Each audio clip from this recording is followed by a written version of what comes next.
Hi guys, today I'm going to be making some tamales. First, what I'm doing is soaking the leaves or the corn husks in hot water so they're pliable. And over here we have a pot of water. I put about 1 onion, about 3 garlic cloves, and 3 tablespoons of salt. Once it boils, we'll go ahead and add the chicken into it. So now, since my water is boiling, I will go ahead and add the chicken. I am making quite a bit of tamales, so I am going to add a lot of chicken. I have 2 of the chicken breasts with the bone still on it. And then I have 8 of the chicken breasts without the bone. I'll go ahead and add it into here and let it cook for about an hour. Or once it's fully cooked. Okay, so I went ahead and got some chiles guajillos. I used this whole bag, and I just took the stems off. I'm gonna go ahead and soak them in some hot water for like 30 minutes maybe. Once the 30 minutes are over, I'll go ahead and blend them, and then we'll move on to the next step. I also have 10 to 12 chiles de árbol, and I'll go ahead and soak them in the water as well. Okay, so I will also go ahead and add some chile puya. I'm adding about 10. They look like this. They kind of look like a chile guajillo, it's just a little bit smaller. I'm gonna go ahead and blend the chiles. I do like to do it in batches, just because it's easier for me. So I'll go ahead and put some chiles into the blender. And then I'll add some of the water that it was soaking in, just for the flavor.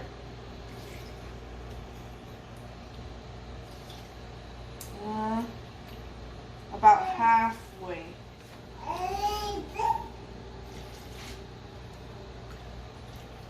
Okay. Maybe one more.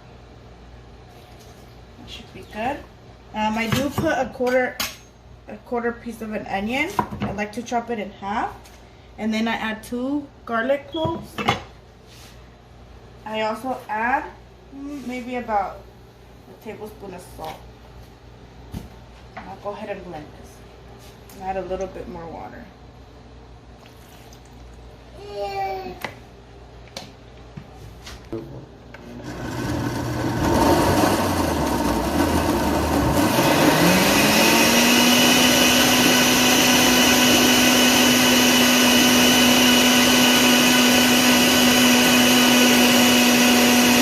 Now that my chile is all blended up, I am going to go ahead and strain it. That way all the seeds and all the extra stuff just isn't in there. So I'll go ahead and do that.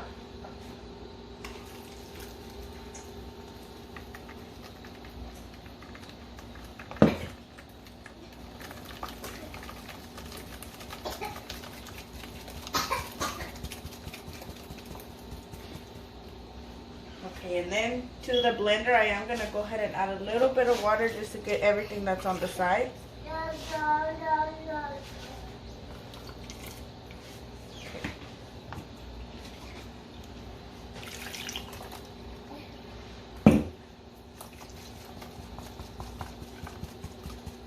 And then I will go ahead and do the second batch as well. Okay, so my chicken is done. It had been cooking for about an hour.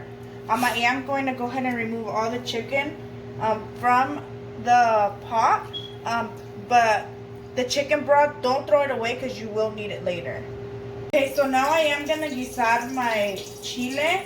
I do have a pan here with some oil. Once the oil is hot, I'll go ahead and add it. The way that I do to make sure that it is hot, I do go ahead and put a little bit in it. And if it does that, then it's ready. So be careful putting it in because it does jump up at you.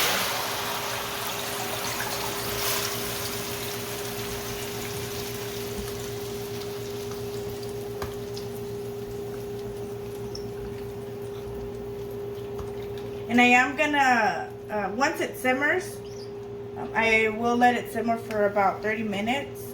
And then after that, I'll go on to the next step. Okay, so I did go ahead and shred the chicken while my sauce was simmering. It has been simmering for about 30 minutes. So I will go ahead and add the chicken now. I like to add it. I know a lot of people do it separately, but I add it just because it gives the chicken a lot of flavor. So I'll add it into here and let it cook together for about another 30 minutes. And then once that's done, then tomorrow we'll start making the actual tamales. I like to do this part ahead of time just because it's the longest process.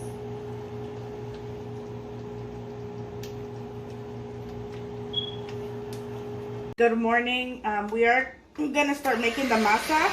I do go ahead and just whip up the manteca or the lard until it turns a little bit lighter white, and that way it's easier for me to add into the masa. And then once I add it to the masa, I'll go ahead and show you how I do it. Okay, so now we're gonna start making the masa. I did go ahead and use one whole packet of this kind of masa for tamal. I'm gonna go ahead and add some salt, about a tablespoon, maybe more. You might have to adjust it later. You have to try it as you go. And about a tablespoon of some chicken bouillon. I am gonna also add the manteca. This is what it should look like once you're done whisking it. And I'm gonna incorporate it little by little.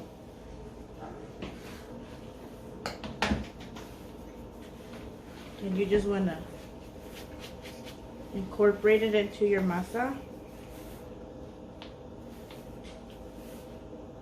until you see like little balls forming. Okay, so I'm finishing up the masa. This is the consistency that I have. Once you add, you're going to be adding caldo de pollo. Once you add it, all the manteca will melt and then the masa will come together. I am also gonna add chile from the chicken that I made to give the masa more flavor. Okay, so I did go ahead and add the chile into here. I will go ahead and incorporate it a little bit. And then I'll go ahead and start adding the caldo de pollo little by little.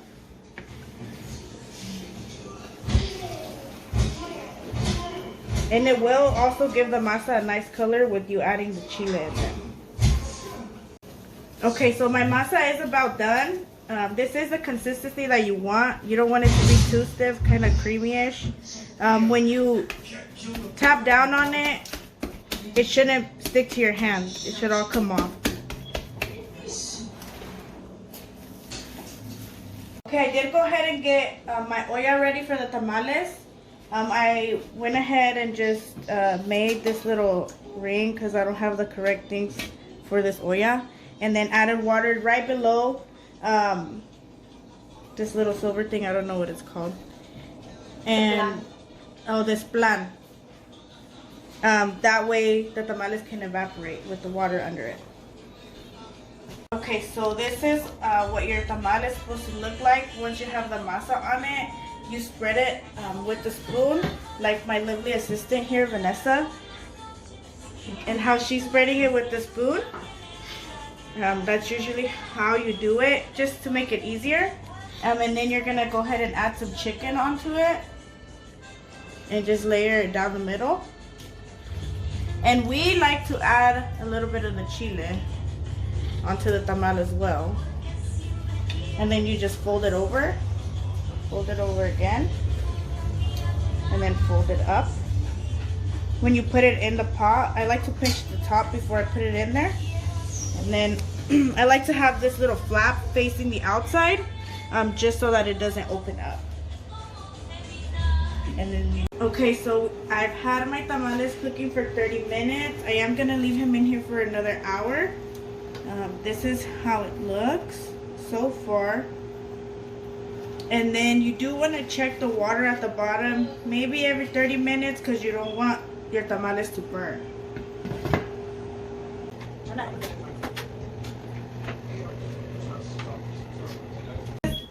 The tamal. We're gonna undo it. This is what it looks like, nice and tender, with your chicken inside. Now we're gonna taste it.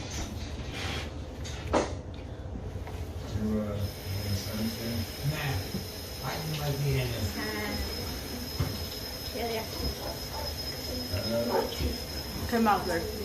It's kind of hot, but it's good. And we like to eat our tamales with green salsa. So I make some green salsa here. And we just put it over the tamal like that. Alright guys, so this was it for my tamale video. Thank you so much for watching. I hope you guys enjoyed it. Please like and subscribe for future cooking videos.